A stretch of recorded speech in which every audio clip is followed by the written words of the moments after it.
مشاهدينا مشاهدي التعليم العالي في كل مكان، برحب بحضراتكم حلقه جديده من مصر. حديثنا النهارده عن الزراعه العضويه في مصر. معانا ومع حضراتكم الحديث حول هذا الموضوع الاستاذ دكتور خالد عياد، استاذ المكافحه البيولوجيه بمركز البحوث الزراعيه. برحب بحضرتك معانا دكتور خالد، سعيده جدا بوجود حضرتك معانا. كمان معانا دكتور محمد احمد عبد الهادي، مدرس بقسم المحاصيل كليه الزراعه جامعه عين شمس. برحب بحضرتك معانا دكتور محمد. اهلا بك. اول سؤال يتبادر لذهن الساده المشاهدين دكتور خالد، هو ايه تعريف اصلا الزراعه العضويه؟ الزراعة العضوية هي زراعة بتراعي جميع المقاييس او المدخلات في الزراعة. يعني الزراعة العضوية لا تعني ان احنا ما بنستخدمش مبيدات، لا، احنا بنستخدم فيها مبيدات، بنستخدم فيها اسمدة، بنستخدم فيها اعداء حيوية، ولكن هي الفكرة how to use and not abuse، يعني ازاي تستخدم ولا تسيء الاستخدام. بالظبط. يعني مثلا لما جينا نستخدم مبيدات، في مبيدات عضوية او مبيدات جاية من حاجات عضوية مش مبيدات معدنية. صحيح. او اذا استخدمنا مبيدات معدنية مثلا، المبيدات العضوية تقريبا البي اتش اي بتاعها زيرو. اللي هو ايه البي اتش اي اللي هي البري هيرفست انترفول او مرحلة ما قبل الحصاد. بمعنى ان انا برش المبيد دوت مكتوب عليه بي اتش اي مثلا 20 يوم، يبقى انا ما اشيلش الثمرة ديت غير بعد 20 يوم، ويبقى عندي خريطة او هندسة انا اخر مبيد رشيته ايه، او ايه ترتيب التايمنج او الزمن لرش المبيدات دي ايه، فابتدي اراعي ان متبقيات المفروض تكون في النبات هيكون شكلها ايه. لازم اكون اوير بده او واعي انا برش ايه. كذلك الاسمده، النبات ده محتاج ايه، محتاج عناصر كذا وكذا وكذا وكذا، لا اديله زياده ولا اديله نقص. بالتالي بتطلع عندي ثمره لو كان فيها متبقيات من اي حاجه هتبقى متبقيات في الحدود المسموح بيها، ويبقى اكل ادمي صالح ملوش اي سايد افكت او تاثير جانبي يضر بالصحه. هي ده مفهوم الزراعه العضويه. الزراعه العضويه هو ان انا استخدم اعداء حيويه واعمل بالانس. يعني في بعض الناس لا بتستخدم مبيدات، لا مبيدات عضويه ولا مبيدات عاديه، بتعمل نظام حاجه اسمها الديرتي فيلد. يعني ايه الديرتي فيلد؟ انا مثلا عندي مثلا سي اكاروس، وده التخصص بتاعنا، اللي هو يعني حيوان او حشره ضاره، وبعدين بعمل لها بحط لها الاعداء الحيويه بتاعتها. فالاعداء الحيويه مع الحشره دي بتعمل ناتشورال بالانس او توازن طبيعي. توازن طبيعي بيديني محصول لا ترش فيه مبيدات ولا ترش فيه كذا، طبيعي جدا جدا جدا. ده شق تاني. انما لو احنا بقى بنصدر، يبقى احنا لازم عايزين نعظم الانتاج. فنعظم الانتاج ان انا بستعمل اسمده، بستعمل مبيدات، بستعمل ده، انما بالاساليب والمقاييس الصحيحه، لا زياده ولا نقص. ده باختصار الزراعه العضوية. تمام. بنشكرك دكتور خالد على المعلومه، ونرجع ونروح لحضرتك دكتور محمد. برحب بحضرتك معانا الحقيقه مره ثانيه. والحقيقه دكتور نفهم من حضرتك كده، هل مفهوم الزراعه العضويه مفهوم حديث نسبيا ولا مفهوم عرف في مصر من فتره كبيره؟ لا، الزراعة العضوية معروفة من زمان. يعني يمكن حتى في بعض الكتب بتتكلم ان ايام الفراعنة كان في نوع من الحد شوية من الحاجات الكيماويات اللي هي ممكن تسبب من ايام الفراعنة اضرار. انا هنا بس لما نيجي نتكلم على الزراعة العضوية لازم اخد في الحسبان الجانب الاقتصادي بتاعها، العائد الاقتصادي والظروف الاقتصادية لكل دولة. طيب العائد الاقتصادي ده مهم جدا ويؤخذ في الحسبان. ازاي مع الزراعة العضوية نقدر نحققه يا دكتور محمد؟ يعني انا بتكلم ان كل دوله لها ظروفها، تمام. فاحنا كنا قلنا ان المساحه تطورت على مستوى العالم، وصلت من سنه 1999 من 11 مليون هكتار مزروعين زراعه عضويه الى سنه 2014 المساحه دي وصلت حوالي 45 مليون هكتار، يعني تضاعفت حوالي 4 مرات. حلو جدا. لما اجي ابص الدول واستهلاكها من الزراعه العضويه، الولايات المتحده الامريكيه بتستهلك حوالي 43% من انتاج الزراعات العضويه على مستوى العالم، سواء من انتاجها هي او من محاصيل بتصدر ليها. يبقى اذا هم عرفوا قد ايه الزراعه العضويه او المنتجات اللي هي منتجه بشكل امن هتفيدهم. انا مثلا على سبيل المثال تحت ظروفنا احنا المصريه، انا لازم يبقى عندي نوع من التوازن ما بين ازاي اوفر الغذاء اللي مطلوب لعدد سكان بيصل لحوالي 95 مليون نسمه مع الموارد بتاعتي، تمام. احنا ما عندناش وفره في الموارد الطبيعيه بتاعتنا بالنسبه للميه، بالنسبه ان انا اقدر ازاي اوسع المساحات اللي انا اقدر استصلحها. هم الكلام ده ممكن ان يكون عندهم في وفره لحد ما في امطار وفي مساحات اراضي كتيره صالحه. في ناس بتبص لها كجانب اقتصادي من ناحيه تانية، يقول لك ما هو انت لو شايف ان الزراعه العضويه مش هتديك كميه الانتاج اللي هيديها لك الزراعه العاديه، لان انا بتكلم مثلا ان انا لو استخدمت او قللت من استخدام الاسمده الكيميائيه والمبيدات، ده هيؤدي الى انخفاض في كميه المحصول لكن في جوده. تمام. ولكن لو جيت بصيت بنظره اوسع شويه، انا بصرف قد ايه على علاج الناس اللي بتتضرر من التلوث اللي حاصل. تمام. تحت كمان ظروفنا احنا وان في شويه الثقافه اقل طبعا، وفي ثقافه اقل بالنسبه للتعامل مع المحاصيل او مع المنتجات. ازاي ما بناخدش بالنا من فتره البي اتش اي او فتره الامان ان انا اعمل عمليه الحصاد. وبالتالي هي دي عمليه التوازن ما بين ازاي اوفر الغذاء وفي نفس الوقت ازاي اخرج غذاء بشكل امن. صحيح. هي ممكن تكون الميزه النسبيه فيها في عمليه التصدير، لان انا النهارده احيانا المنتجات المصريه في بعض الحاصلات بتبقى عندها ميزه نسبيه في موعد انتاج المحصول. احنا بنخرج بعض المنتجات زي مثلا الفراوله، زي بعض الاصناف بتخرج في توقيت الدول الأوروبية ما بتبقاش لسه المحصول بتاعها أنتج، وبالتالي بيبقى عندي ميزة نسبية للمنتج المصري هنا ان هو يخش كل ما يكون الجودة بتاعته أعلى وكل ما يكون الريزيدوال افكت بتاع الحاجات دي أقل، اللي هي الحاجات الكيماوية، ده بيدي لها سرعة أكبر في النفاذ للأسواق دي وانتشار أكبر في تسويقها بشكل سهل. بالظبط كده. تمام. بنشكرك دكتور محمد، ونرجع لحضرتك دكتور خالد. وإزاي بيتم تطبيق نظام الزراعة العضوية؟ فهمنا كده من دكتور محمد انه في زياده حوالي 4 اضعاف نسبه الزراعه العضويه. هل في ظروف مناخيه معينه؟ هل في ظروف بيئيه معينه بتتحضر؟ هل في خبراء ويعني ناس متخصصين بيبقوا موجودين على المفترض على الزراعه العضويه؟ بص، هي الزراعه العضويه اسهل منها ما فيش، ولكن مش محتاجه لا ظروف مناخيه، هي ظروف مناخيه عاديه اي حد ممكن يطبق زراعه عضويه، ولكن هي محتاجه طبعا خبراء، محتاجه مهندسين، محتاجه هندسه. بالظبط يا دكتور. طيب ده بيتحقق ازاي دكتور خالد؟ نفهم من حضرتك كده، يعني لو قلنا مثلا انه في مكان هل الدوله بتطبق الزراعه العضويه ولا الى حد لا هي المطبق في القطاع الخاص؟ في القطاع الخاص. يعني احنا عندنا مزارع مثلا لو مشيتي في طريق مصر اسكندريه الصحراوي طبعا رحت لغايه النوبريه، كلها مزارع اقل مزرعه فيهم 3000 فدان. 3000 فدان اقل مزرعه فيهم، في مزارع بتعدي 300,000 فدان. يعني بتبقى وده الحقيقه دكتور يعني استثمار كبير جدا، والمفترض ان يكون الدوله يعني ليها دور برضو في انها تشتغل على يعني هذا النظام، وممكن يبقى في السوق المحلي او في التصدير برضو. احنا نتمنى يعني هل نقدر نعمل ده يا دكتور؟ طبعا نقدر نعمله قوي قوي لو الدوله حطت في دماغها انها توفر الغذاء الامن للمواطنين. انما هي في مساله، يمكن انا ابتديت الموضوع ده من حوالي 15 سنه، كنت مستشار في احدى الشركات القطاع الخاص، وكان اول مره ازور المساحات المزارع دي كلها، لان طبعا ايام الكليه لما كنت طالب في الكليه ما كانتش متوفره. فلما زرت حصل لي عمليه غيره طبعا يا دكتور. يعني احنا دلوقتي يقول لك ايه، حتى في الوزاره عندنا وفي الكليات دايما يقول لك التصدير التصدير التصدير. بالظبط. طب يا جماعه انتوا لا يعنيكم المواطن المصري؟ يقول لك حتى في حاجه ده اللي كنت بسال حضرتك عليه. بالظبط بالظبط. يعني مثلا تغيظني قوي اللي في الخارج والغذاء الامن الداخل. لا هي كلمه تغيظني قوي، يقول لك ده تصدير، ده شعبي. يعني انت مثلا انت عايز المواطن التمييز يا دكتور الحقيقه هنا تصدير وشعبي حاجه غريبه جدا. والمفردات بقى اللي تحت كل كلمه من دول يعني للاسف مش في صالح المواطن المصري ابدا. لا هي كلمه المفروض تتشال من عندنا. يعني انا المفروض ان انا التصدير هو ما تبقى عن احتياج السكان. ايوه، ما تبقى عن احتياج السكان من غذاء امن بنفس المواصفات اللي التصدير المفترض ده المفروض. انما اعمل حاجات خاصه بالتصدير، هو ممكن في حاجات طبعا اصناف، والدكتور محمد ياعي دوت جيدا لان ده تخصصه، ان انا بزرع اصناف مانجا مثلا للذوق الاوروبي. ايوه ده ماشي. انما ما اعملش حاجات الاستهلاك المحلي بمواصفات جودة عالية ومتبقيات ودخول غذاء آمن لبره، وهنا ما بناكل كل طبعا يعني بعبلها، ما فيش أي كنترول.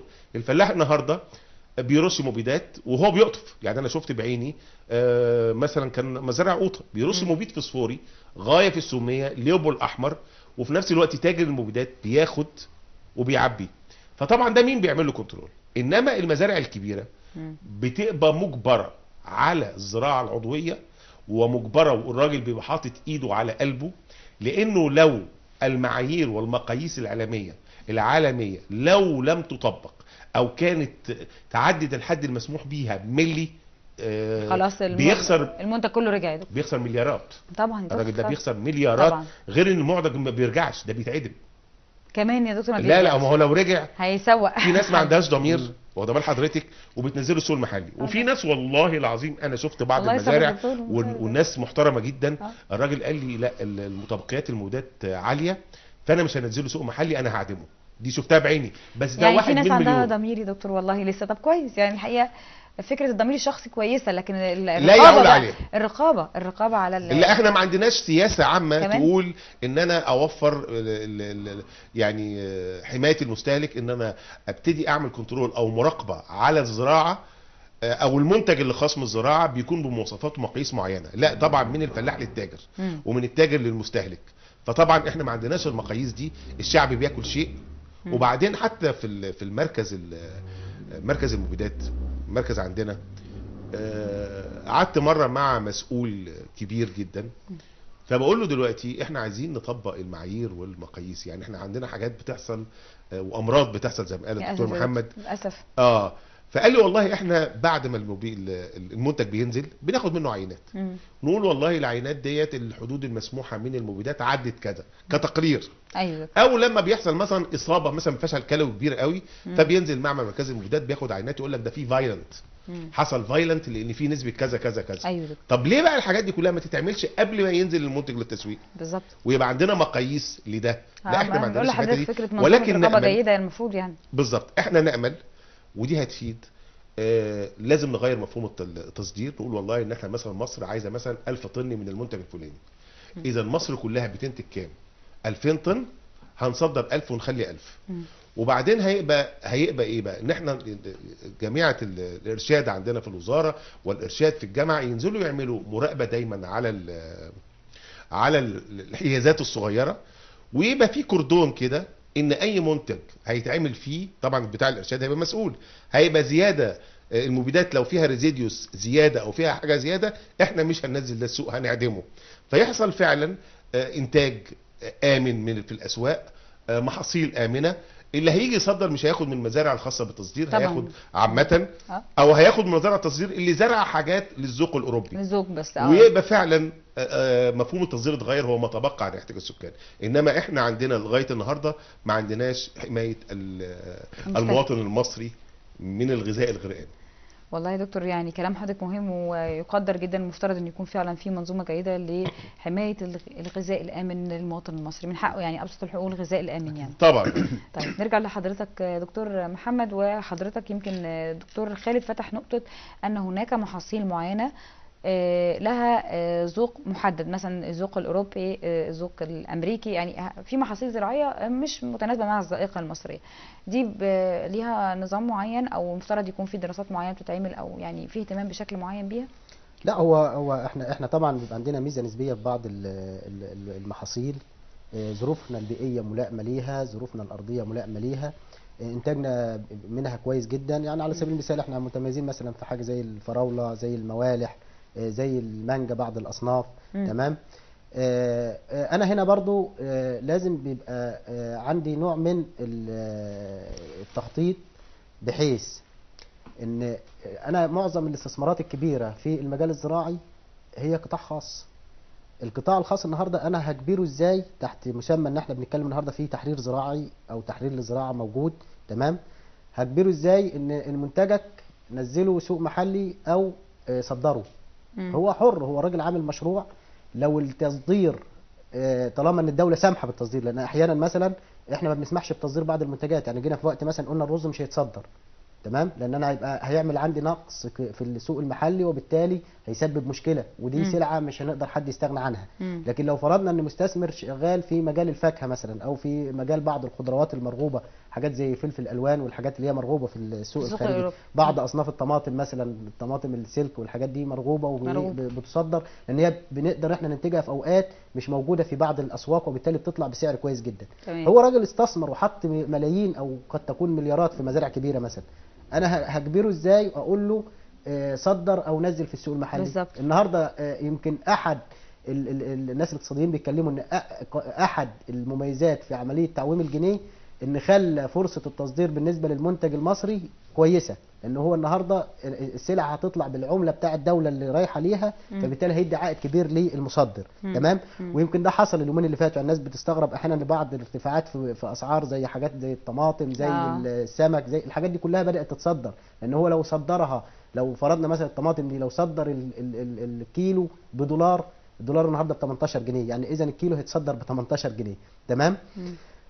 احنا مثلا يعني حضرتك لك ان تعلمي ان في اخر 3 شهور مثلا مصر صدرت بحوالي 250 مليون دولار طماطم، ده ما كانش بيحصل الاول. تمام. يبقى انا هنا كده حضرتك انا هنا بتكلم ايه بقى؟ بس برضه هنا انت بتعجز السوق المحلي، ويبقى الطلب هنا كبير والمنتج مش موجود، فبالتالي يرتفع السعر. لا، ما انا هنا بقى عاوز التوازن ده. انت ما تقدرش تجبري القطاع الخاص طالما انت فاتحه التصدير الا اذا بقرار دوله. يعني الدوله مثلا لما جت قالت مش هنصدر السمك عشان سعره ينزل في السوق المحلي، ده قرار لازم يكون قرار دوله. لكن طالما ان انا سامح بتصدير السلعه، ما اقدرش اجبر المستثمر اقول له صدر او نزل في السوق المحلي، هو بيدور على المكسب. طبعا هو بيدور على المكسب حقه. لكن انا بتكلم في ايه؟ احنا النهارده لو هيبقى في مزارع مخصصه للتصدير للخارج، ده جانب بيبقى ليه يعني ميزه للدوله، ان انت تدخل عمله صعبه انا بحتاجها في حاجات تانية. تمام. هنا بقى الغذاء اللي هو اللي هينزل في السوق المحلي، لازم اعمم الرقابه هنا وما اسيبهاش لعمليه الضمير، لازم اعمم الرقابه. اللي هيطبق على المساحه الكبيره يطبق على المساحه الصغيره. تمام. لو احنا بنتكلم على الزراعه العضويه اللي هي خاصه بالتصدير، ما انا برضو ممكن احاول اقلل شويه من استخدام الحاجات الضاره، المبيدات والاسمده في المساحات الصغيره، بحيث ان اقلل الى حد ما عمليه الضرر الناتج من خلاله. ودي يمكن احد الاهتمامات اللي بنهتم بها في البحث العلمي. انا مثلا انا ممكن اشوف بدايل لاستخدام اليوريا مثلا. اليوريا ثبت ان هي لها اضرار صحيه، لها اضرار في تلوث الموارد البيئيه، لان الكيماويات مش ضررها بس على الانسان، لا ده ضررها على البيئه كلها. الارض نفسها بيحصل فيها تلوث، لان المبيدات دي او الاسمده دي عباره عن ايه؟ مركبات كيميائيه. الاسمده عباره عن املاح، الاسراف في استخدامها بيؤدي في الاخر الى زياده نسبه الملوحه في الارض. الميه الصرف الزراعي بتبقى محمله بنسبه كبيره جدا من المواد الكيماويه، اللي هي لما بتشرب بعد كده في المسطحات المائيه بتدمر الثروه السمكيه اللي موجوده فيها. على سبيل المثال عندنا بحيره قارون النهارده، الثروه السمكيه اللي فيها شبه ان هي معدومه. ليه؟ بسبب ان هي كلها مياه صرف زراعي محمله بالملوثات. انا عاوز احد من ده لمصلحه اللي هيتغذى على الحاجه اولا، لمصلحه البيئه ثانيا، لمصلحه الميه اللي احنا بنحتاجها ثالثا. تمام. فلو احنا بنتكلم على زراعه عضويه خاصه بالتصدير، والقانون اللي نتج عشان كده، برضو انا بحاول قدر الامكان اقلل من استخدام المبيدات واقلل من استخدام الاسمده بايجاد بدائل ليها. البدائل دي هتوفر لي اقتصاديا، وفي نفس الوقت هتوفر لي غذاء مقبول من الناحيه الصحيه. صحيح يا دكتور. يعني بنتفق مع حاجه حقيقي دكتور محمد جدا، ويعني بتمنى جهود الدوله فعلا تبقى اكبر في هذا المجال. بنقف مع حضرتك مع دكتور خالد وتقرير سريع، وبعد التقرير بنكمل كلامنا. انتظروا.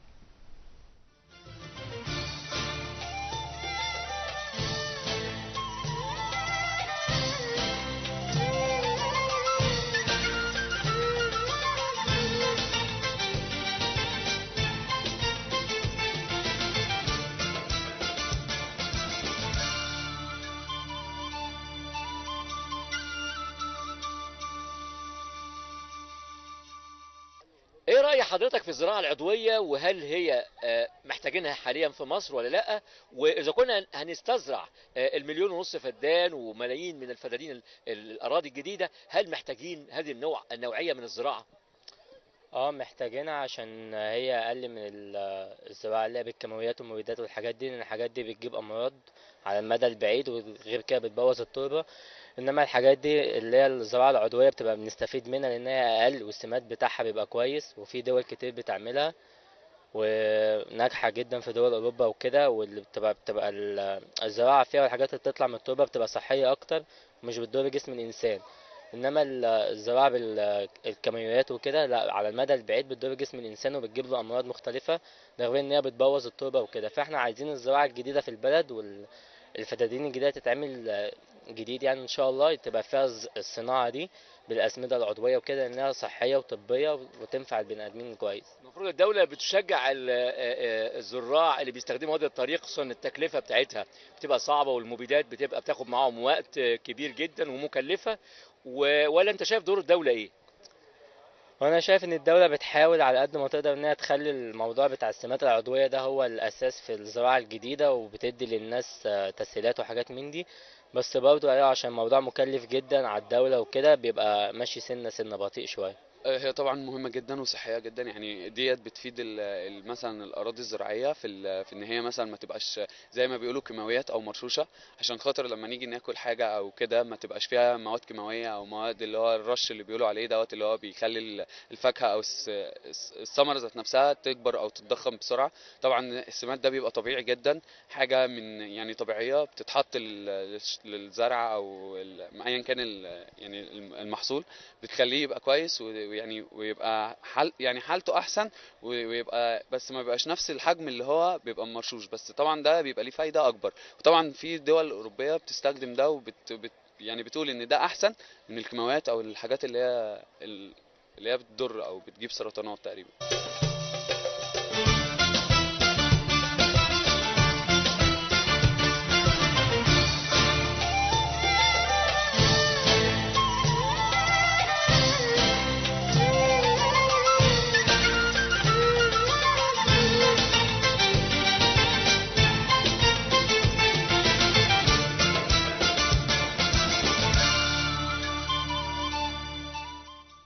ورجعنا لحضراتكم مشاهدينا الكرام، وبنكمل حديثنا عن تطوير الزراعه العضويه في مصر. لسه مشرفنا الدكتور خالد عياد، دكتور محمد احمد عبد الهادي. برحب بحضراتكم مره ثانيه دكتور خالد، دكتور محمد. ودكتور خالد بس ناخد تعليق حضرتك على التقرير وفكره، هل حضرتك شايف ان الناس واعيه بايه هي الزراعه العضويه؟ الناس ايه؟ واعيه بايه هي الزراعه العضويه؟ عندهم لا وعي؟ لا لا لا لا الناس فاكره ان الزراعه العضويه دي زراعه كده بنسيبها من غير اي حاجه كده. انما طبعا الزراعه العضويه احنا لا نغفل. احنا دلوقتي اتكلمنا عن المبيدات بالظبط كده، واتكلمنا ان هو ايه هاو تو يوز اند دونت ابيوز، ازاي نستخدم المبيدات او ازاي نحسن استخدام المبيدات. بالظبط كده. لكن احنا تغافلنا وما اتكلمناش عن غش المبيدات. بالظبط كده. ان في بعض التجار هؤلاء التجار بيجيبوا العبوات بتاعه المبيدات العضويه وبيغشوها وبيبيعوها لبعض المزارع، وعلى فكره احيانا بتجيب كفاءه اكتر من المبيد الاصلي لانه بيحطوا له بعض المواد ذات فعاليه اكثر. انما طبعا بيظهر في المتبقيات الريزيديوس بتاعه الحاجه ديت. غير ان في بعض الناس بتوع الموالح اللي هو الاستاذ الشاب اللي اتكلم عليها، في بعض الهرمونات للتحجيم تبقى حجمها اكبر، الثمره بتاعها عشان بيشتغل على الميتوسيس بتاع الخليه والانقسامات الميتوسيه. المواطن العادي دكتور والله هو بيشوفها ثمره كبيره ومش فاهم هي كده ليه. لا هو طبعا التحجيم حتى في المزارع التصدير محتاج تحجيم، لان التحجيم بيديله وزن ايوه طبعا اكتر، ففلوس طبعًا. زياده فهو عايز تحجيم طبعا في بعض يعني هو وارد ان هو يبقى فيه تحجيم كبير يا دكتور بس بشكل امن. يعني في بعض مثلا اصناف زي الاصناف اللي متطعمه على رنينج التحجيم بتاعها بيبقى محدود، وفي بعض الاصناف بتبقى قابله لزياده التحجيم، واخده بال حضرتك؟ فمش دايما. انما طبعا بيبقى في ناس بيرشوها عفويا وبيرشوها بدون حسبان وبدون حاجه، وبيبتدوا بيقيسوا نسبه التحجيم قد ايه في عينات يعني، لان زياده التحجيم بتبقى فلوس زياده طبعا. ولكن طبعا معظم الحاجات دي ما بيبقاش ليها ريزيديوس قوي، يعني الهرمونات ما بتبانش دايما. الناس بتركز دايما على المتبقيات بتاعه الاسمده. يعني في ناس يقول لك لا الكبريت غير مسموح بيه، انواع من الكبريت الزياده بتاعته. أيوة. المبيدات مثلا الفوسفور كذا كذا كذا، بعض العناصر غير مسموح بيها. انما الهرمونات بتبقى نادرا نادرا نادرا ما بتتحس. يعني لانها بيبتدي التحجيم ده بفتره، وبعد كده بعد ما بيحصل تحجيم بيبقى بقايا الهرمونات دي بتبقى مش موجوده. تمام يا دكتور. طيب هل نقدر نفهم من حاجه كده، هل في شروط لامان الزراعه العضويه لازم تبقى متوفره، وشروط لامان الزراعه بشكل عام؟ بصي، عشان نعمل زراعه عضويه ونعممها، الزراعه العضويه مقامه في بعض المزارع القطاع الخاص لانهم بيهمهم التصدير، وانه لو ما صدرش الراجل ده هيخسر مليارات. طبعا. فلازم يطبق، ولازم يجيب مستشارين، ولازم يجيب عمال، وبيجيب مهندسين على اعلى مستوى، ده غير الرقابه داخليه والرقابه الخارجيه. انما لو احنا عايزين ناكل المواطن المصري غذاء امن بالظبط زي ما بناكله بالظبط، اصل هي المساله ايه؟ يقول لك طباخ السم بيدوقه. طب لو طباخ الحياه، يعني كيف نزرع الحياه؟ واخد بال حضرتك؟ يعني كيف نزرع الحياه وناكل الموت؟ يعني هي نظريه ان انا بزرع الحياه للمواطن الاوروبي. طب ازاي ادخر لنفسي الموت؟ ودي للمواطن المصري الموت ليه؟ يعني باي مقاييس. طب ما انا زي ما بزرع الحياه ازرع الحياه ليه؟ للمواطن المصري طبعا. وبعدين كلمه ان ده تصدير وده شعبي كلمه بتهينك انت شخصيا. حضرتك بتتفق ان الكلمه دي اولا لازم يعني كلمه مهينه، قاموس الزراعه طبعا كلمه مهينه، انه يبقى فيه حاجه شعبيه وحاجه للتصدير بالتاكيد. يعني مثلا اي بلد اوروبي متحضر، واخد بال حضرتك، دايما يجي يقول لك ايه؟ يقول لك مثلا القماشه دي ب 10 دولار والقماشه دي ب 15، الاثنين زي بعض، ولكن يقول لك القماشه دي معموله من كذا ودي معموله من كذا، انت عايز الشكل. صحيح. انما احنا هنا لا، ده تصدير، يعني انا مراعي فيه كل حاجه وجميع المقاييس، وده شعبي. ايوه، شعبي يعني شعب. حضرتك بتلاقيها عند البائع حتى يقول لحضرتك ده تصدير، ده سعره غالي ليه؟ اصله تصدير. طب هو يعني هو التصدير كان افضل من الشعب المصري مثلا ان هو ياخد حاجه معينه؟ دي اهانه، يعني في ناس كتير قوي مش واخده بالها من الموضوع ده. الكلمه دي مش لازم، لا دي مهينه، كلمه مهينه، ودي اول المعايير يا دكتور. والله لو حضرتك بتتكلم صح، يبقى اول معيار انه المعايير الخاصه بالزراعه لازم تكون معايير موحده، سواء كانت يعني حاجه للتصدير او منتجات للسوق المحلي.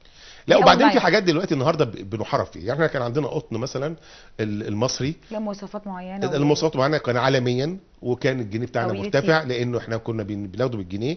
اتهان القطن المصري، بقاش فيه قطن مصري، ويعلم كده دكتور. يعني عندنا القمح المصري عالميا معروف، ابتدوا يجيبوا القمح المستورد ويخلطوه بالقمح المصري، لغايه لما انا المزارع لانه ما بيهتموش لا بالدخل بتاعه ولا باي حاجه، ابتدى المزارع يعزف عن زراعه القمح. صحيح. فممكن بعد كام سنه ما نلاقيش قمح مصري وما نلاقيش حاجه، فدايما نيجي بقى نقول لك المستورد، وده المحلي اللي ما بقاش محلي، اللي كان زمان تاريخ. فاحنا عايزين نعيد ان احنا نخلق الانتماء جوانا وجوه شبابنا، انه يعتز بالصناعه بس مش يعتز ان انا بيبقى عندي حاجه وحشه اعتز بيها.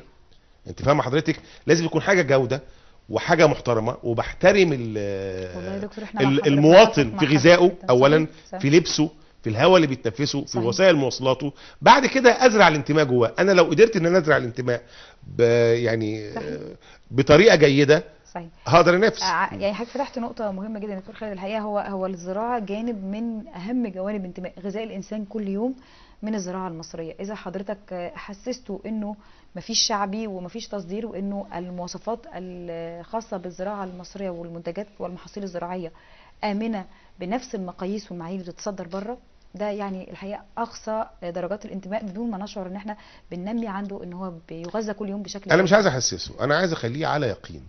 ان يا مواطن يا مصري، المواطن بيعلم ان هو بياخد المحصول الزراعي يا دكتور، ويعلم الحقيقه للاسف يعني في كثير من الاحيان انه لا، في امراض موجوده في هذا الغذاء، انه مش طبيعي، ممكن يكون ما عندوش الثقه، ممكن يكون مروي بمياه صرف صحي، مروي بمياه لا ده موضوع تاني ملوثه. لا حضرتك دخلت في موضوع تاني. انا بقول لك على المعايير، على المعايير يا دكتور. ايوه بالظبط.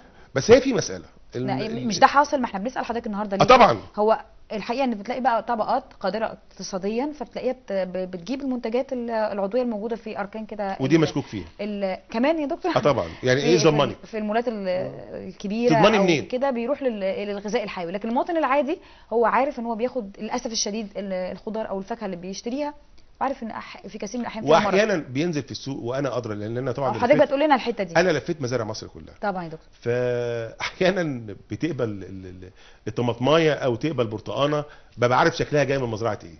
ده اصلا بحكم حضرتك عارف مواصفاتها جايه منين؟ احيانا بالخبره يا دكتور. ببقى عارف مزرعه دي جايه من كذا، دي جايه من مزارع كذا، فعلا؟ من كتر ما حضرتك لفيت المخزن. ففي بواقي تصدير وبواقي تصدير محترمه بتنزل للبائعين العاديين. وفي حاجات تتغسل كويس قوي وتتلف كويس قوي ويقول لك ده عضوي وهو مش عضوي اصلا، واخد بال حضرتك، فيها مطابقيات وفي حاجات كده، فاصبح الثقه مش موجوده، واصبح احنا شخصيا يعني انا شوف النهارده بمد المشاهدين وبمد حضرتك ببعض المعلومات. طبعا يا دكتور احنا بنسمع حضرتك. انما انا ساعات بتناسى عشان اعيش، يعني بتناسى الكارثه اللي انا باكلها وتناسى الكارثه اللي انا بشربها، ده من اجل التعايش. انما لا توجد منظومه في مصر للاسف للمحافظه على صحه البني ادم، وزي ما ذكر الدكتور محمد ان انا لو حافظت على صحه البني ادم يعني هقلل واحجم كميه الامراض، العبء اللي على وزاره الصحه يعني، فتديني جوده. انما هي سلسله من المنظومات بتتداخل مع بعضها وبتؤدي لكارثه، وما بيجيش وزير معين يقول لك، يعني مثلا لو وزير قال لك والله، طبعا اي وزير في الدنيا مش صاحب قراره في كل حاجه، عشان طبعا. بس نبقى متفقين. لو جه وزير النهارده قال والله يا جماعه انا هعمل زراعه عضويه وان انا هعمل مقاييس الفلاح هيقابله مشاكل كتير جدا، ده علاوه هتضاف على المشاكل اللي اوريدي موجوده. فالوزير الطبيعي هيقول لك ايه؟ يقول لك يا عم انا افتح باب ليه تاني انا في غنى عنه.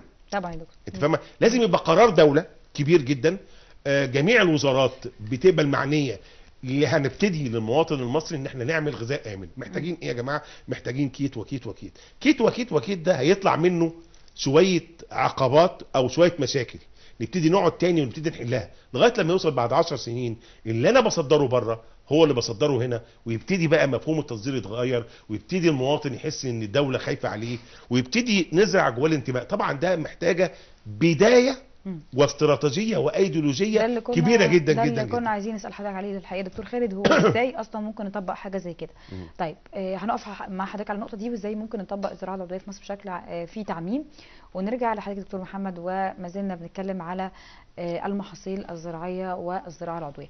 طيب فكره انه في دراسات كتيره جدا اكيد على الارفف في كليات الزراعه وفي المراكز البحثيه بتشتغل على فكره الزراعه العضويه وازاي ممكن تبقى اقل تكلفه، لانه طبعا هنفهم برضو من حضرتك هي يعني في ظروف معينه بنخلق بيئه خاصه بالزراعه العضويه، تكاليف معينه، عماله مدربه، يعني هل في طبعا اكيد نوع من الاسمده او نوع من انه حاجات بتضاف للمحصول برضه عشان يبقى بشكل جيد. هو بصي حضرتك الزراعه العضويه ثقافه بمعنى ايه دكتور؟ بمعنى ايه؟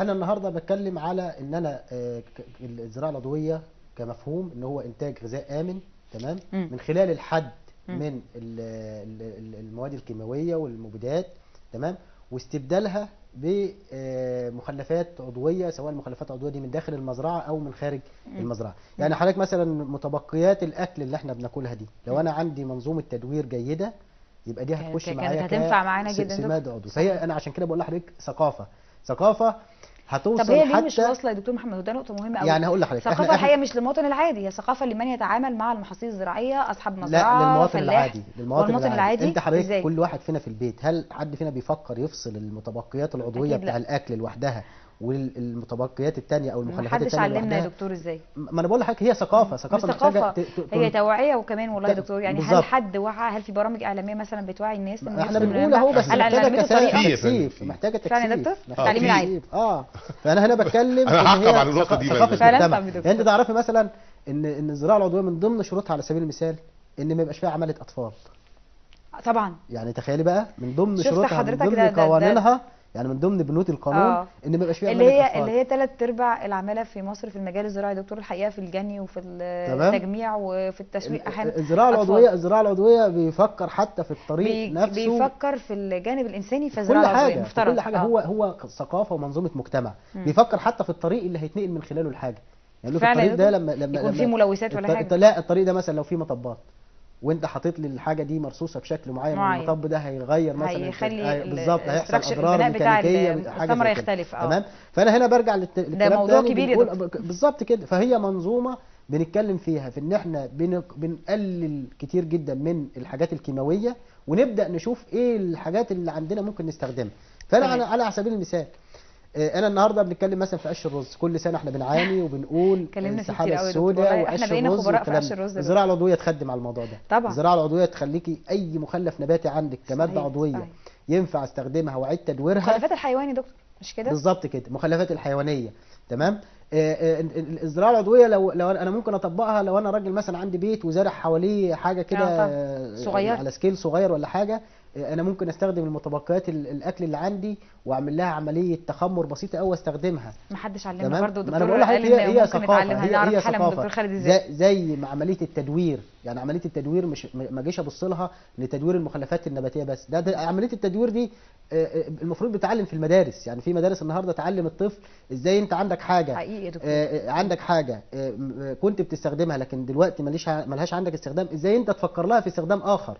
فهي ثقافه إعادة التدوير. تكون داخله في النظام التعليمي، تكون داخله في النظام الثقافي بتاعنا، تكون فتحت داخله علينا حتى نقطة يا في دكتور. عمليه التوعيه الدينيه. فتحت علينا دكتور محمد. فانت لو هتتكلم على زراعه عضويه بمنظور شامل، صحيح. لا انت بتتكلمي في ثقافه. مش بس هيتبص المزارع لها زي ما حضرتك لا قلت، مش لا، هيتبص كل لها ما- بس على القوطه اللي موجوده في الرف في السوبر ماركت ولا في الهايبر ماركت، وهل هي امنه ولا مش. لا احنا لو بنتكلم بقى على منظور اوسع شويه، احنا بنتكلم ازاي اخفض على قد ما اقدر من الحاجات الكيماويه اللي هي ثبت ان هي بتكلفني مليارات. انت تعالي النهارده حضرتك لما تيجي تشوفي امراض معينه صرفنا عليها مليارات عشان نقدر نتخلص منها. شوفي احنا كل سنه ميزانيه وزاره الصحه قد ايه، والادويه بتكلفنا قد ايه عشان اعمل علاج لعرض. تمام. العرض ده او المرض ده ليه اساس سببه. فانا عاوز النهارده لما بنخش في نقاشات في الموضوع ده، في ناس تقول لك ايه، لا طب انت الزراعه العضويه النهارده هتكفي الناس دي اكل ازاي؟ تمام. طب انت شوف بتصرف على صحتهم قد ايه. شوف النهارده العامل او المزارع اللي هو صحته تعبانه هيشتغل ازاي. فده هدر للجهود او للموارد اللي عندنا. الزراعه العضويه معناها ان انا اشوف كل المخلفات اللي احنا النهارده بنعتبرها مشكله احولها الى قيمه مضافه تقدر تفيدني. النهارده في دول بتفكر تستورد الزباله. يعني بنسمع النهارده وبنقرا مقالات ان في دول بتفكر تستورد المخلفات دي عشان بتعمل لها اعاده تدوير. يعني حاجات كتيره جدا داخله. موضوع متشعب وموضوع كبير، مش والناس تتخيل ان هو فقط موضوع زراعي، لكن هو ابعد من انه موضوع زراعي بس. بالظبط. طيب هنقف معاك دكتور محمد ومع حضرتك دكتور خالد ونروح لتقرير سريع، وبعد التقرير نكمل كلامنا. انتظروا.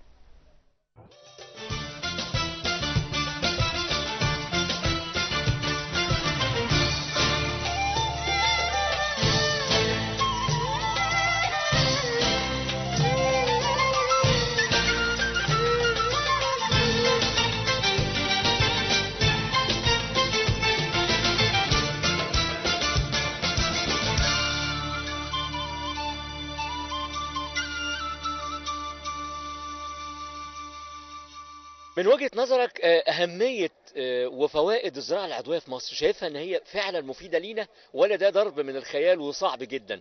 لا، هي مفيدة لدرجة يعني لا تتخيلها. مفيدة جدا جدا، لأن أنت دلوقتي لما بتزرع بكيماويات أو بتزرع بالسماد اللي هو الكيماوي والرش والكلام ده كله، أنت بتزرع بذرة في الإنسان، بذرة سرطان بتتنقل عبر اجيال. يعني انت لما هتاكل الكلام الكيماوي تراكمي بيجي في جسمك بيقعد مده، مش بيقعد مده بس، بينتقل للاجيال اللي جايه. يعني بيأثر علينا لما انا مثلا هبقى متزوج وهخلف شخص بيبقى ضعيف جدا وهزيل، والمرض ده بيتنقل له. فاحنا المفروض هنشتغل على حوار الاورجانيك او السماد اللي هو الطبيعي، اللي هو عبارة عن مخلفات الحيوانات والكلام ده كله، علشان نزرع، عشان الاكل يبقى صحي لينا احنا. واحنا بنعمل لنفسنا، مش بنعمل لحد تاني. يعني احنا بنزرع الكلام ده لينا احنا بس.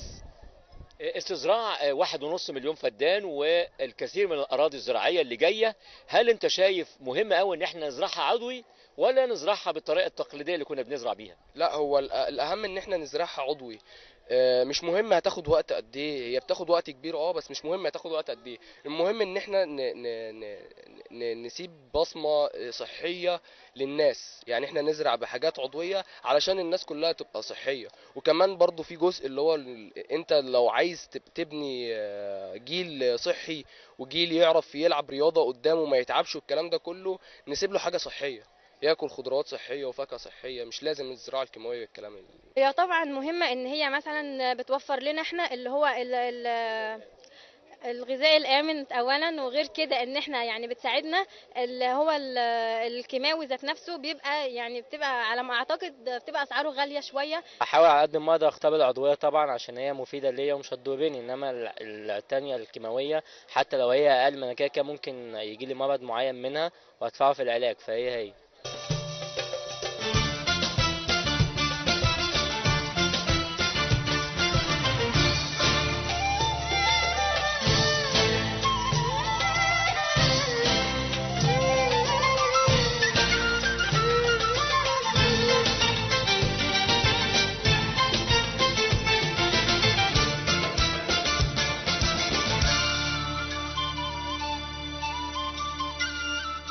ورجعنا حضراتكم مشاهدينا الكرام، ولسه بنتكلم عن تطوير الزراعه العضويه في مصر. لسه مشرفنا دكتور خالد عيال ودكتور محمد احمد عبد الهادي. برحب بحضراتكم مره ثانيه. ودكتور خالد، يمكن حضرتك شفت ان كلام الشاب في التقرير طبعا يعني في شويه نقص في المعلومات. هنفهم من حضرتك كده الصحيح في كلامه، وازاي ممكن تكون الزراعه العضويه يعني مفيده بعيدا عن الزراعه اللي فيها مبيدات وفيها سموم واشياء من اللي بنتكلم عليها. هو طبعا الشاب اللي هو بدائي ده اللي طلع اللي قال لك الاكل بيتوارث، طبعا الكلام ده مش مظبوط.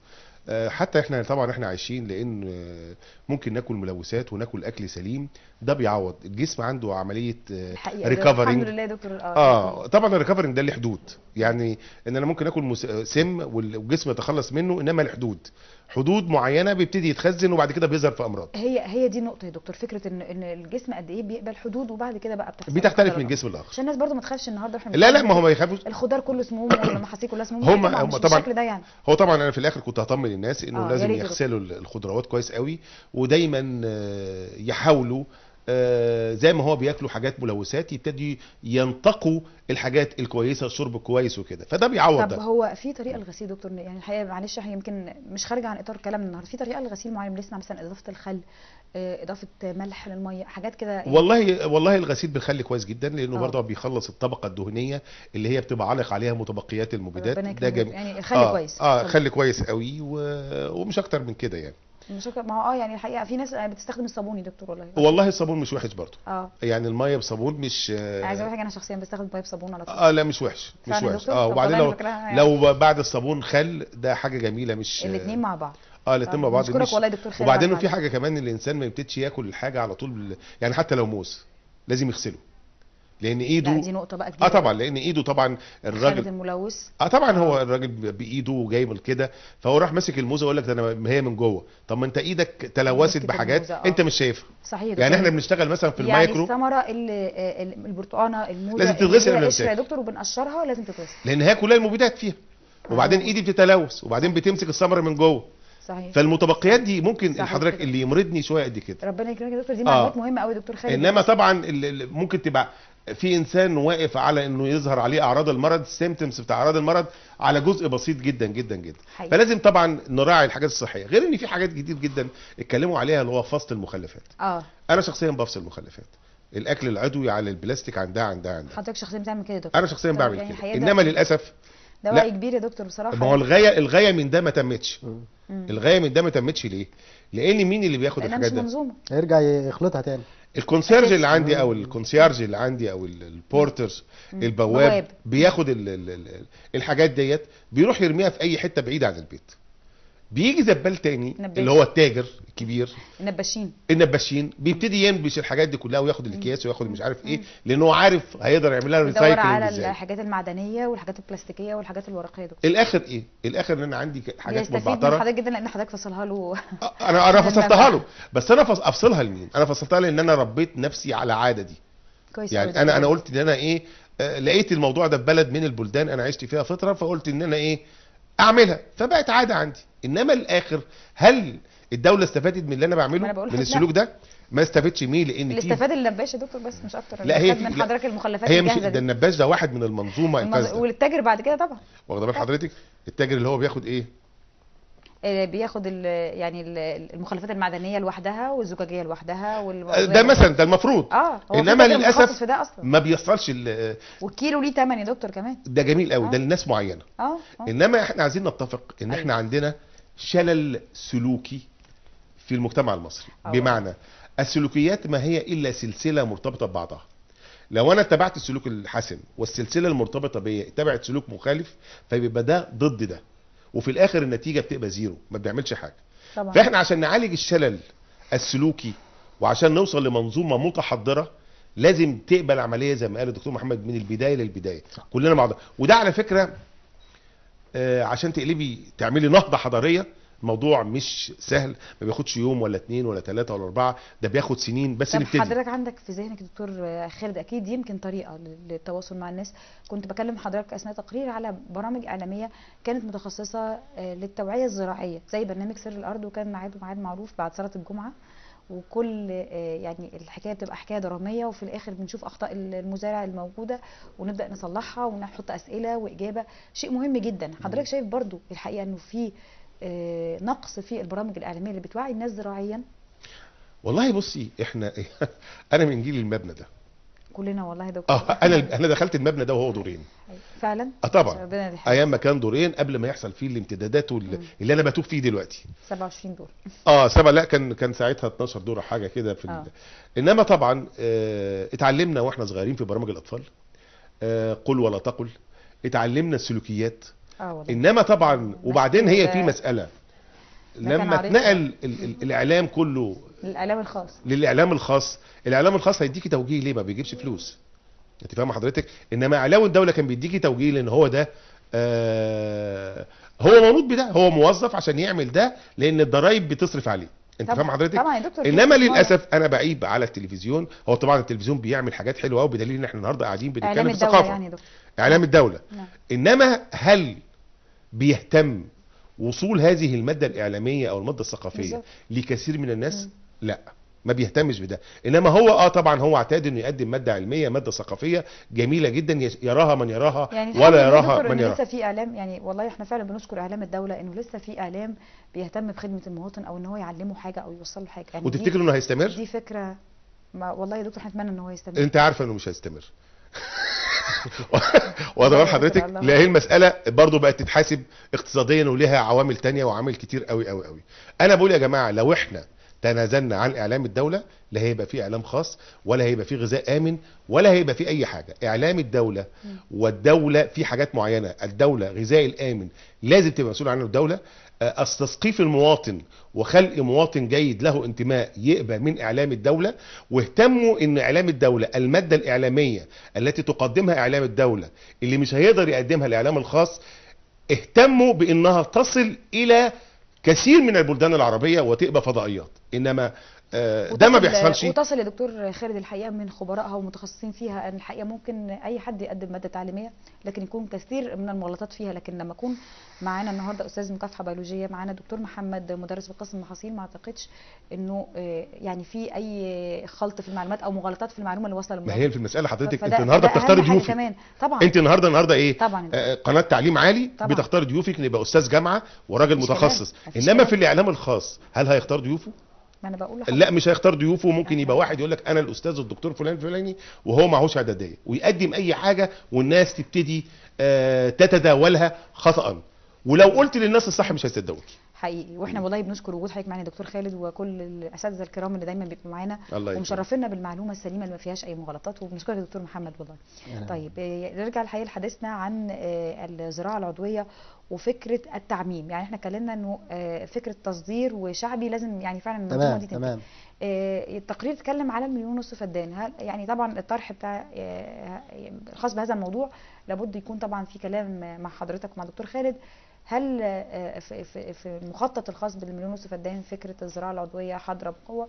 فكره الاماكن الحقيقه هي اماكن متميزه صراحه يعني تمام. المختاره نفهم من كده من حضرتك دكتور محمد دكتور خالد بقى. هو بص حضرتك، هو من ضمن مميزات الاراضي الجديده ان نسبه الملوثات فيها قليله طبعا تمام طبعا.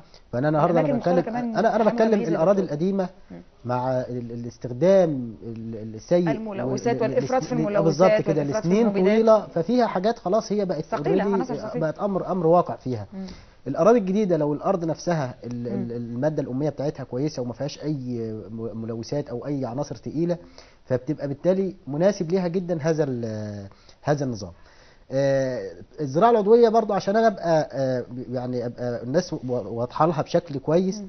هي بس مش بس عمليه ان انا بجيب اسمده عضويه بحل محل الاسمده الكيماويه، او بجيب اسمده حيويه اللي هي عباره عن كائنات دقيقه زي البكتيريا او الفطريات اللي هي ممكن تقتل حشره تانية، تمام، اللي هي عمليه المكافحه البيولوجيه.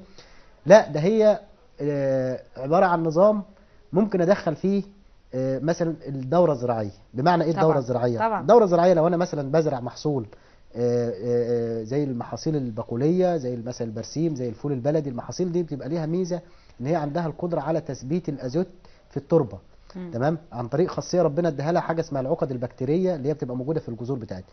فالدوره الزراعيه هنا احد اساليب الزراعه العضويه، ان انا لما ازرع محصول محتاج نيتروجين بعد محصول بقولي، يبقى انا في الحاله دي مش محتاج اضيف له كميه اسمده نيتروجينيه كبيره. عمليه الروتيشن او عمليه التعاقب المحصولي احد اساليب الزراعه العضويه المهمه جدا. حتى في عمليه انتشار الافات، احنا زمان لما كنا بنتبع الدوره الزراعيه وبنقول يا جماعه الحوض ده او المساحه دي كلها تزرع قطن، الحوض ده او المساحه دي تزرع ذره، ففي الحالة دي لما بعمل عملية مكافحة لآفة معينة فأنا عملت في كل الحقول المتجاورة فقضيت عليها. صح. لكن عدم اتباعنا لدورة زراعية بقينا فترة كبيرة، يمكن تقريبا من سنة 95، عمل ايه؟ عمل نوع من الفوضى. عمل نوع من الفوضى. أنا زارع محصول، جاري زارع محصول آخر، أنا عملت مكافحة للحشرات اللي موجودة عندي في المحصول ده، لكن هو ما عملش مكافحه. تمام. ما رفعت الدوله ايديها عن المزارعين يا دكتور. بالظبط بالظبط. هي عشان ارجع برضه كل واحد بيزرع اللي هو عايزه، وده غلط، وده غلط وادى يعني لمشاكل كبيره جدا للمزارعين. تمام. هي الدوله في الوقت ده يمكن تخيلت ان ده مفيد اكتر للمزارع ان هو يزرع اللي هو يعني نقول حسن النوايا. والله هو كان توجه اقتصادي، ان انا بتكلم اقتصاد حر. اقتصاد حر بيشمل كل حاجه بقى. يعني هو كان الكلام كله ان انا ايه الزراعه ان انت افرض على المزارع حاجه، يبقى ده نوع من الاشتراكيه. هي مجبر كمان. بالظبط. انا كان حاجات صغيره بالظبط. حاجات صغيره دكتور. فهنا مفهومها برضو بشكل عام ان هي داخل فيها الحاجات دي كلها. الدوره الزراعيه احد اساليبها، التعاقب المحصولي احد اساليبها، تمام. فلما اجي اتكلم على المليون ونص فدان او اي مساحه جديده عاوز اعملها، طبعا سهل جدا، لان انا داخل على بيئه لسه بيئه بكر طبعا. بيئه لسه نظيفه، الارض اللي عندي لسه اول مره هتعامل معاها، فافضل ان انا اتعامل معاها بشكل صح. الاخطاء اللي عملناها في الاراضي القديمه وادت لبعض المشاكل اتداركها في الاراضي الجديده. الميه، مصادر الميه، لو انا بتكلم على مصادر ميه لسه كويسه، يبقى برضو لما اتعامل معاها بشكل كويس انا هحافظ عليها واضمن استمراريتها. انا بتكلم هنا في حاجه اسمها التنميه المستدامه. التنميه المستدامه ان انا لما اعمل مشروع في مكان اضمن استمراريته لفتره طويله. والتنميه المستدامه مش بس كمان يا دكتور على الجانب الزراعي، هي جوانب يعني ما هي بتشمل كل حاجه. عشان كده انا بقول واعتقد ان الكلام ده يعني الزراعه العضويه تضمن حضرتك المفهوم ده بشكل كبير جدا. بالظبط. بس انا اخد بالي برضو ان انا بتكلم على اراضي، الارض الجديده ارض فقيره جدا، تمام. هي دي وبالتالي انا ما اقدرش اعول على البدائل العضويه بشكل كبير ان هي تديني محصول. فانا هدي جرعه من الاسمده العضويه او الكيماويه، او هدي جرعه من المبيدات بس في الحدود الامنه. زي ما قال الدكتور خالد كده، الحاجات دي انا ما اقدرش امنعها، يعني حتى في التعريف نفسه الحد من استخدام المبيدات مش المنع. في جانب مهم جدا للزراعه العضويه في الاراضي الجديده بالذات. واصل الله يا دكتور محمد، هو المبيد في حد ذاته مش مضر. الافراط في المبيد، ما هو لما اتعمل هو كانت يعني المفيد برضه نفهم هو اقول ايه لحضرتك المبيد وايه الافراط فيه. معلومه بس تطمن الناس لو احنا بنتكلم على تطمين الناس. احنا تقريبا، ودي احد الدراسات اللي اتعملت، لو جينا على وحده المساحه، يعني لو بتكلم مثلا على الفدان. ايوه يا دكتور. في دول اوروبيه وفي امريكا بيستخدموا اضعاف اللي احنا بنستخدمه كمبيدات. لكن هي الفكره في ايه؟ التداول والاستخدام الامن. يعني هو مثلا لما بينزل يعمل رش مثلا لمبيد فوسفوري زي ما الدكتور قال، لا بيتحط كده لوحه او يافطه تقول ان المكان ده مرشوش وفتره البي اتش اي كذا، وبيلتزموا. فاذا اصبحت هي ثقافه. تمام. احنا هنا المشكله في ايه؟ يا دكتور وعلم، مش بنعمل المشكله في ايه؟ الثقافه. ان هو ممكن يكون بيرش ويقول لك بالشكاره كلها، يمسك الحبايه كده يمسحها وياكلها. هي عمليه ثقافه. عمليه ثقافه. هو مش عارف ان هو صحيح مش هيموت وقتها، لكن التراكم بتاع الحاجات دي اللي بيسبب المشاكل. بضيف هنا بس ان يعني المبيد يا دكتور، بس عشان الناس تبقى فاهمه مع حضرتك، هو المبيد ما فيش مشكله، لكن الافراط لو استخدمته بشكل كويس، بالشكل مدون على العبوات، والمبيد يعني منتج بشكل كويس من جهه معلومه، وانا اتبعت الارشادات اللي موجوده على الستيكر بتاعه، اكيد مش هي لان هو المبيد حتى حقيقي. بيبقى من ضمن اساليب التخلص منه ان هو بيتكسر. لما برشه ويقعد فتره معينه ادى المهمه بتاعته انه قضى على الافه، ثم بعد كده من خلال مثلا درجات الحراره من خلال الضوء ممكن يتكسر. احيانا على فكره متبقيات تكسير المبيدات بيبقى اشد خطر من المبيد نفسه. فعلا يا دكتور. يعني تمام. في بعض المبيدات طبعا في بعض المبيدات تكسير النواتج تكسير المبيدات بعض المبيدات وبعض المبيدات. يعني نفهم من كلام حضرتك دكتور خالد الحقيقه انه التعامل مع المبيد برضو محتاج وعي شديد جدا. اعتقد ان ابسط حاجه يبقى القراءه والكتابه كمان، يعني بالزبط. يعني بالزبط. فكره الامنيه مرشد. انا مش شرط، لا مش شرط مش بالزراعي بالظبط كده. ما ده الحقيقه دخلتنا النقطه اللي احنا عايزينها. لازم يكون اوير المبيد ده ايه ونواتج تكسيره ايه، انما احنا ما عندناش برضو ده. وبعدين المرشد الزراعي هينزل لمين؟ هينزل مثلا لواحد عنده قيراط وقيراطين وثلاثه. ما خلينا واضحين. الحيازات الزراعيه يا دكتور سبب كارثه، سببت كارثه جامده قوي، عمل مشكله. طيب الحقيقه يا دكتور احنا يمكن اتكلمنا كتير عن فكره الزراعه العضويه وازاي ممكن نطبقها والاماكن الواعده من خلال المليون ونصف فدان زي ما كان اتكلم دكتور محمد. هل في مميزات ممكن تديها الزراعه العضويه اخرى لازم الناس تبقى مهتمه انها تعرفها يعني؟ والله بص، الزراعه العضويه يعني هل في مشكله في الاحتباس الحراري في تلوث المياه؟ لا هي مالهاش علاقه. بص، باحتباس الحراري زي ما قال الدكتور هو حرق المخلفات والحاجات دي كلها، هي العامل الاكبر يعني. بالظبط. لان هو لو انا عندي مثلا قش رز وعندي ورد النيل، طب ما انا اعمله سماد. انت فاهم حضرتك؟ وبعدين يعني افتح اسواق بره. لو كله الوعي يا دكتور، كل حاجه يعني هتصب في الاخر في العلم والوعي بالموضوع. بص حضرتك، مش مساله وعي، مساله انت ازاي تخلقي الاحتياج عند الناس، والاحتياج هو مادي في الدول العالم الثالث. ازاي تخلقي الاحتياج عند الفلاح او عند الناس انه يعمل اللي انت بتقولي عليه. تفهم حضرتك؟ خلق الاحتياج يعني انا دلوقتي انت بتخلق عندي احتياج، يوازيه اشباع على طول للاحتياج ده. احتياج فلوس، واحتياج الفلوس يعني انا لما اجي اقول له لقيش الرز ده تعالى حبيبي بلعحوا لي الزباله اللي عندك بكام؟ حبيبي انا هشتريها بكام؟ طب انت هتعمل فيه ايه؟ انت هاخد منك 10 قروش، لا انا هكسب من وراك كمان 10. تفهم حضرتك؟ ليه؟ لان انا هصنعه، وفي نفس الوقت لما اصنعه هعمل مين؟ هبيعه تاني للفلاح؟ لا، انا لازم افتح اسواق بره. صحيح. عشان يفضل السلسله والتنميه المستدامه السستينبل بتاع التنميه المستدامه بتاعت الدوله كلها تفضل مستمر. ان انا فاتح اسواق بره باخد منهم حاجات وفي المقابل بديهم حاجات. بالظبط. انت فاهمه حضرتك؟ هي دي المنظومه. انما هل عندنا حد بيفكر بره الصندوق؟ ما هو دي كنت هسأل حضرتك انت فاهم حضرتك؟ مين اللي منوط بيه يا دكتور ان هو يعمل هذا الكلام؟ لانه هو الكلام واضح ومعروف والاساتذه عارفينه والخبراء عارفينه وشباب الباحثين عارفينه، لكن الفكره مين اللي يطبقه وازاي يطبقه؟ يعني هي دي النقطه. بص هو كلام معروف والله. عارف حضرتك احنا كاعلام بيغطي دايما يعني فعاليات التعليم العالي، عارفين الكلام ده والله، سمعناه كتير جدا من حضراتكم يعني ويعني اتشرفنا جدا ان احنا دايما بنسمع الكلام ده لدرجه ان احنا بقينا حافظينه وعارفينه. دايما تسالني ليه ما بيطبقش؟ بالظبط. يعني انت فاهم حضرتك؟ دايما اقول لك مثلا الحاجات دي بتسبب كذا كذا كذا، ليه ما بيطبقش؟ حقيقي انا بسال حضرتك اهو بقى، دي الجديده بقى النهارده. حلو قوي. لان دايما انت لما تيجي تبص للدوله، انت النهارده عايزه تعملي غذاء امن. ايوه. انما هل والدوله عايزه يا دكتور، مش هنقول انها مش عايزه تبقى مواطن امن يعني. لا، هي المساله مش كده، بس مش بالرغبات الطيبه بس. التاسكس قد ايه؟ يعني انت كمواطن محاط بملوثات، محاط بفساد، محاط بحاله سياسيه، محاط بحاجات كده، وعندي بريورتيز. انا كوزير اولويات. انا كوزير عندي اولويات، الا اذا كانت امر من بره وقعدنا كلنا عملنا اورجنايزيشن كوزراء وكوزارات ان احنا هنطبق ايديولوجيه معينه يندرج تحتها استراتيجيات، كل واحد حسب الاستراتيجيه بتاعته. يعني انا متخيل مثلا معهد زي معهد اسقاط النبات ده، في بعض الاقسام بعض الافات اللي فيها غير موجوده. طب ايه المشكله لو كلنا نشتغل مع بعض؟ صحيح. في منظومه القمح. صحيح.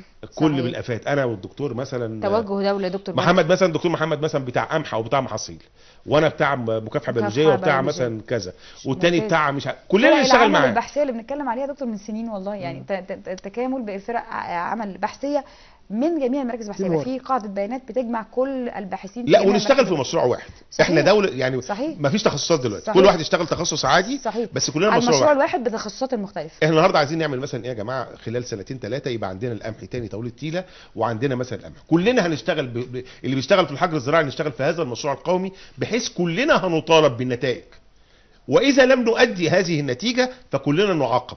دي ختام يعني مهم من حاجه جدا. هي المسألة اذا لم يعني نؤدي الى بحث علمي جيد ويطلع نتائج جيده يبقى كلنا نعاقب. ما هي المساله ايه؟ المساله ان في مشروع انا النهارده هاخد مرتبات وده هاخد مرتبات وخلص المشروع، خلص الموضوع.